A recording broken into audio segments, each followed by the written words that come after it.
Por otra parte, tenemos otra patología que es la neuromielitis óptica, que arriba a la derecha vemos los criterios diagnósticos, que se caracteriza por ser uni o bilateral,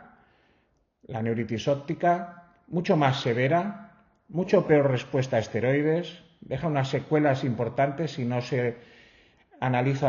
si no se responde de forma rápida, probablemente con otras terapias después de los corticoides.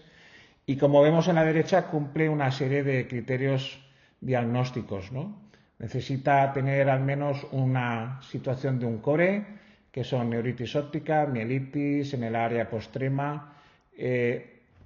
narcolepsia sintomática o afectaciones del sistema central no explicables de otra manera, y se caracteriza a nivel de nervio óptico porque la neuritis óptica suele ser muy posterior, afectando, ya hemos dicho que puede ser bilateral y sobre todo puede afectar también a cintilla y a quiasma. Para el diagnóstico, además de afectación medular, la resonancia tiene que ocupar al menos el espacio de 3 cuerpos vertebrales. Y como hemos descrito, el anticuerpo descrito es la antiacoporina 4, que es un anticuerpo contra el astrocito.